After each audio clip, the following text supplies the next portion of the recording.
설교 말씀은 제목이 진리의 영, 미혹의 영입니다. 어떻게 해서 진리의 영과 미혹의 영을 구분할 수가 있느냐, 분별할 수가 있느냐, 거기에 대해서 오늘 진리를 증거할 거예요. 본문 말씀은 요한일서 4장 6절 말씀입니다. 제가 봉독해 드리겠습니다. 우리는 하나님께 속하였으니 하나님을 아는 자는 우리의 말을 듣고 하나님께 속하지 아니한 자는 우리의 말을 듣지 아니하나니 진리의 영과 미혹의 영을 이로써 아느니라. 아멘. 고린도후서 5장 14절에 보니까는 예수 그리스도의 사랑이 우리를 강권하시는도다.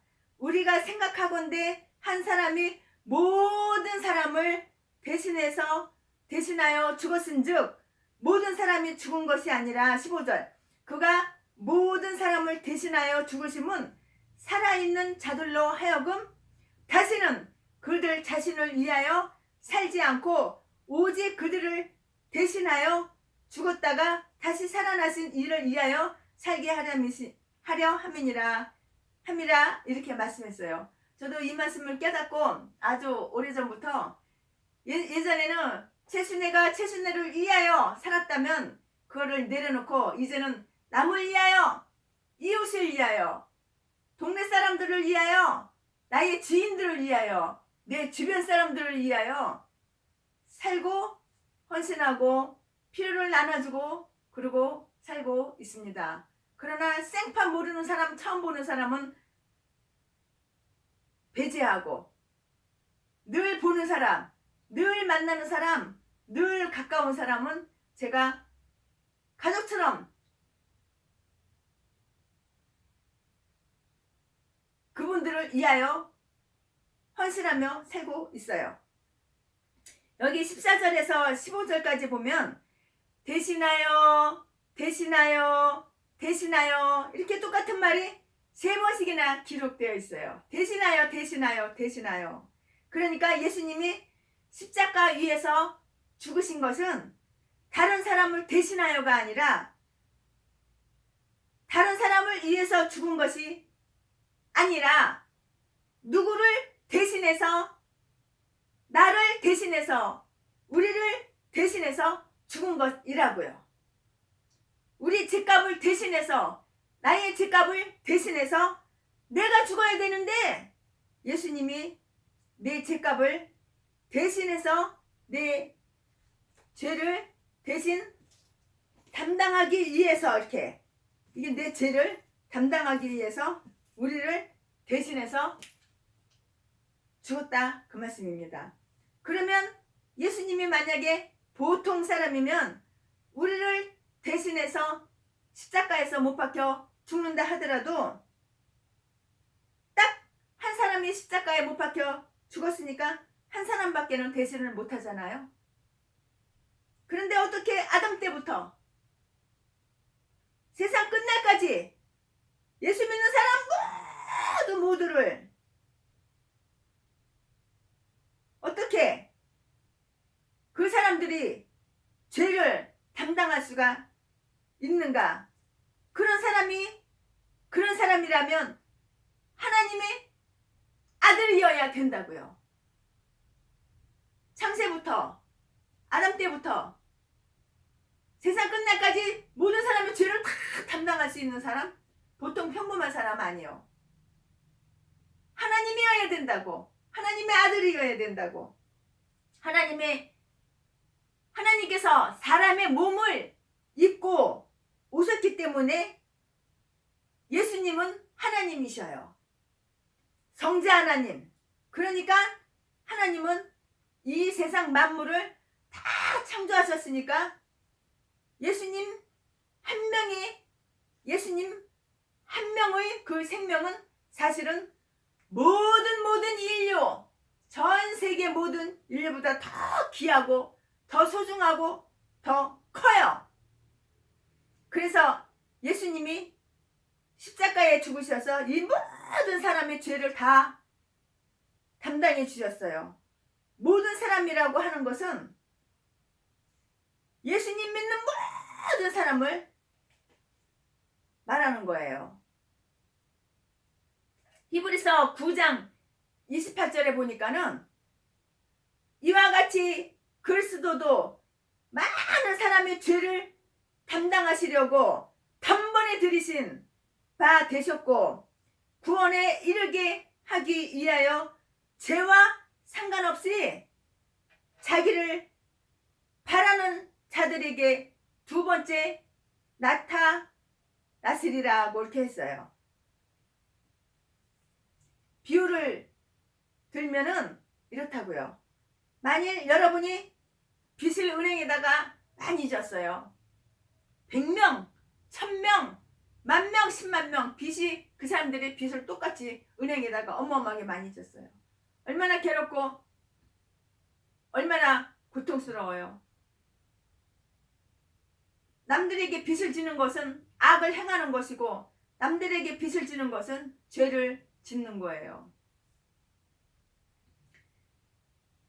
근데 은행에다가 빚을 져서 부도가 나게 생겼다고요.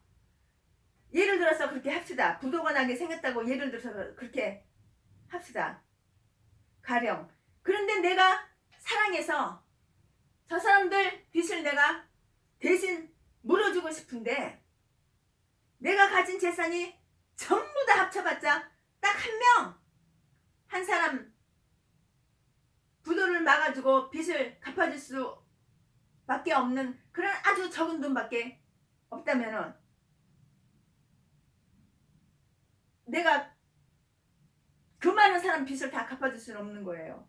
근데 가령 만약에 내가 돈이 엄청나게 어마어마하게 많아서 넉넉하게 많아서 100명, 10만 명, 1000만 명 빚을 다 갚아줄 수 있는 그러한 능력이 있다면은 이와 같은 것이 바로 예수님은 하나님의 아들이기 때문에 예수님이 십자가에서 죽으셔도 아담 때부터 세상 끝날까지 모든 죄인들이 그 죄값을 갚는다 그 말이에요. 빚을 다 갚아줬다. 그거 가령 그거 비유 들어서 제가 말을 하는 건데 이렇게 예수님은 온 전 인류의 죄값을 다 갚아주셨다 그 말이에요. 왜? 하나님의 아들이기 때문에 하나님이시기 때문에 예수님은 하나님이신 거예요. 예수님은 높고 하나님은 높고 예수님은 하나님보다 좀 낮고 작은 존재이고 그거 아니에요. 죄인들을 예수님이 단번에 죄값을 갚아줄 수 있는 그런 능력이 있어요. 하나님이시기 때문에 하나님만이 할 수가 있는 것이에요. 그러니까 여러분이 이것을 믿는다면 의심하지 않고 믿는다면 예수님이 네 죄값을 단박에 담당해 주셨구나. 그것을 확신을 할 수가 있는 것이에요. 확신을 가질 수가 있는 것이라고요. 의심하지 않고.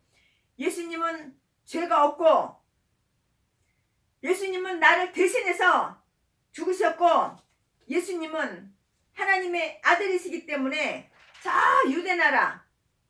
유대나라에서 십자가에 못 박히셨지만 내 죄값까지 다 탕감해 주시는 것이고 이렇게 믿을 수 있는 것이에요. 그런데 예수님이 육체로 오신 것을 부인해 사이비 이단 영혼을 유혹해서 영혼을 미혹해서 친절하게 다가가서 설탕 꿀을 귓구멍에다가 발라주고 달콤하게 유혹해서 영혼을 도둑질해가는 이단 지옥으로 끌고 가는 그런 이단들 예수님이 육체로 오신 것을 부인하면은 예수님이 오시긴 오셨는데 육체가 아닌 환상으로만 오셨다고 이렇게 부인을 한다면 이것은 틀린 것입니다. 꽝! 이것은 이단! 어둠의 영, 적 그리스도의 영인 거예요. 이걸 분별하셔야 돼요. 환상으로 오셨다고 하면은 이거는 어둠의 영, 적 그리스도의 영이라고요. 진리의 영, 성령, 사랑의 영, 예수님의 영은 사랑의 영이에요. 십자가 위에서 죽을 수가 없는 것이에요. 이렇게 되면은 환상으로 예수님이 오셨다면은 십자가 위에서 어떻게 죽어? 예수님이 환상으로만 오셨다고? 실제로 육체의 몸을 입지 않고 환상으로만 예수님이 오셨다고? 그러면 어떻게 십자가에서 죽으시냐고? 말이 돼요, 안 돼요?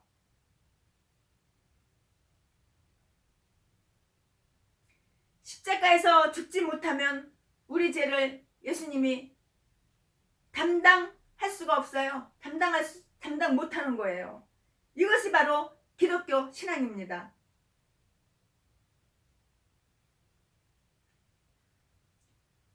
만약에 십자가에서 예수님이 죽지 못하면은 우리 죄를 담당 못하고 이것은 또 기독교 신앙이 다 무너져 버리는 거예요. 예수님이 실제로 십자가에서 죽지 않았다고 한다면은 부활도 믿을 수가 없어요. 어떻게 부활을 믿어?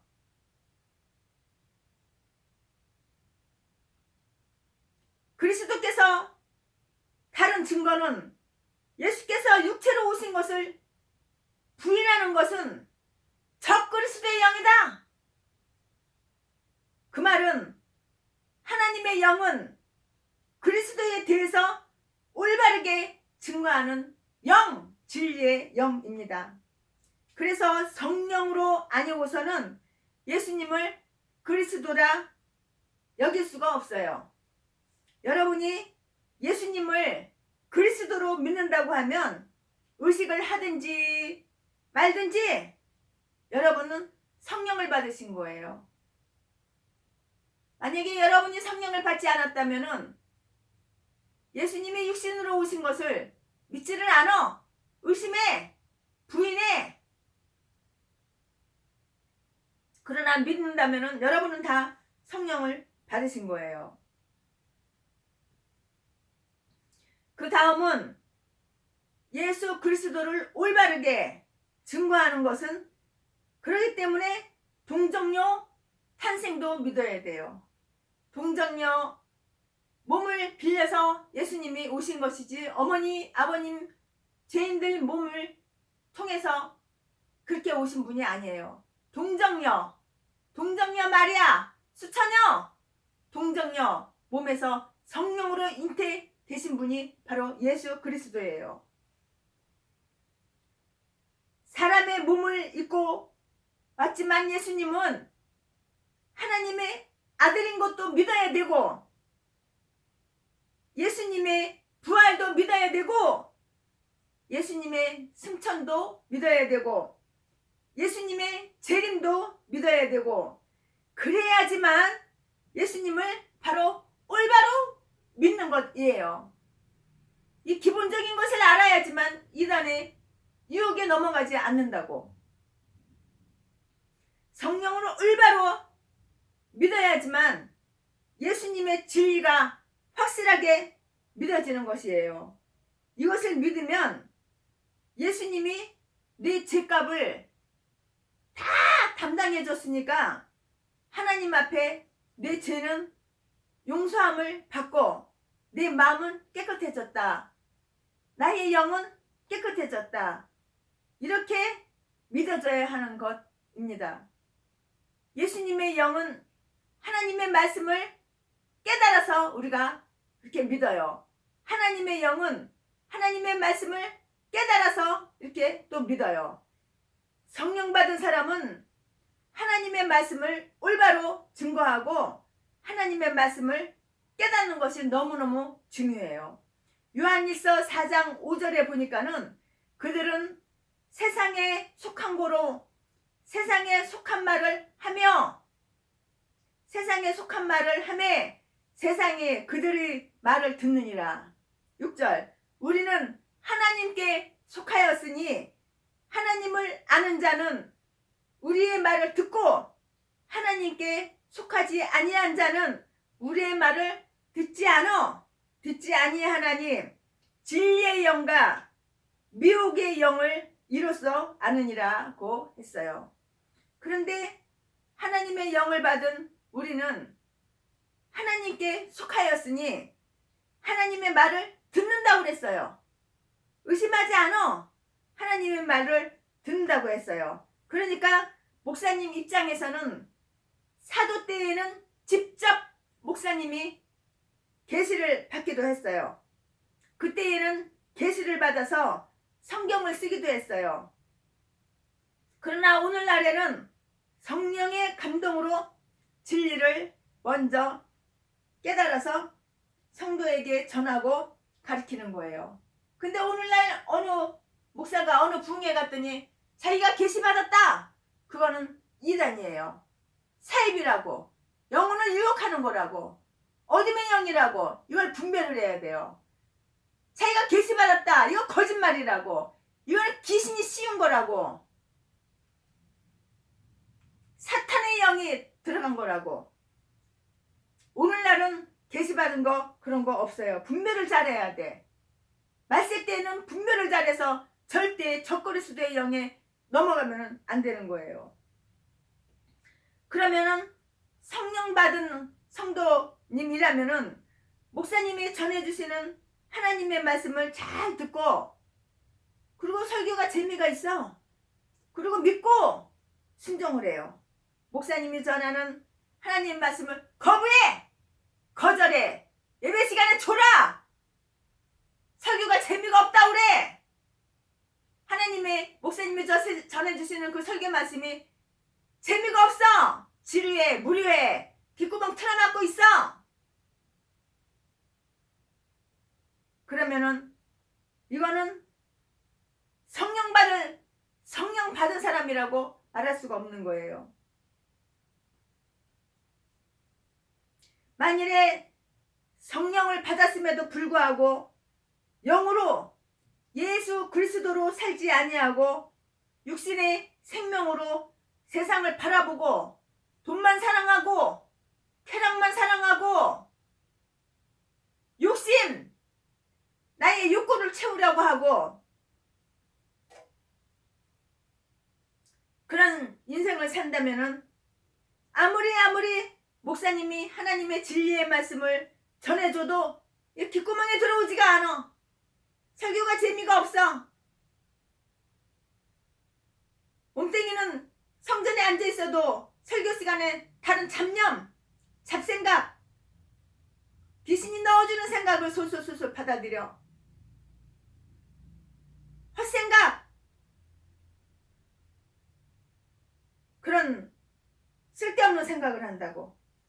그러니까 이런 사람은 회개를 하고 예수 그리스도의 영으로 들어와서 예수 그리스도 안에서 하나님을 찬송하고 기도하면서 은혜를 사모하면 목사님이 전해주시는 하나님의 설교 말씀이 재밌어! 귀에 쏙쏙 들어와요. 성경을 읽을 때 재밌어요. 자꾸 하나님 말씀을 사모하게 돼요. 설교를 들을 때 재밌어요. 졸기는 뭐가 졸려? 하나도 안 졸려요. 지루하긴 뭐가 지루해? 따분하긴 뭐가 따분해? 아주 재밌어요. 목사님이 전해주는 하나님 말씀이 귀에 쏙쏙 들어온다고요. 그러니까 여러분이 내가 예배당에 오니까 분명히 성령을 받았는데 목사님 말씀이 귀에 안 들려고 귀에 안 들어오고 재미가 없다. 그럴 때는 왜 그런가요? 바로 그 책임이 나에게 있고 내가 육신의 마음으로 사는 것이기 때문에 바로 그래요.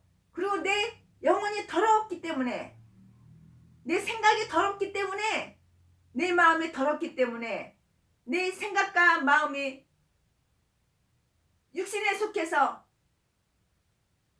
죄로 가득 찼기 때문에 목사님이 하시는 설교 말씀이 재미가 없고 귀에 들어오지도 않고 들리지도 않은 거예요. 그 책임이 누구한테 있냐면은 바로 나에게 있다고요. 내 마음이 육신의 마음으로 사는 것이기 때문에 그렇다고요. 육신의 마음을 버리고 영의 마음으로 우리 삽시다. 그래야지 설교도 재미가 있고 성경 읽을 때에도 재미가 있어요. 할렐루야. 그러면 삶이 행복해요. 삶이 기뻐요. 고통, 근심, 걱정 없어요. 최신혜처럼 날마다 웃으면서 초등학생처럼 아무 근심 걱정 없고 하나님이 풍요롭게 먹을 거 입을 거 섬겨할 거 남 도와주는 것까지 풍요롭게 해주시는데 너무 행복하고 기쁘고 즐겁게 그렇게 하나님께 영광 돌리며 살 수가 있어요. 아멘. 주님을 찬양합니다.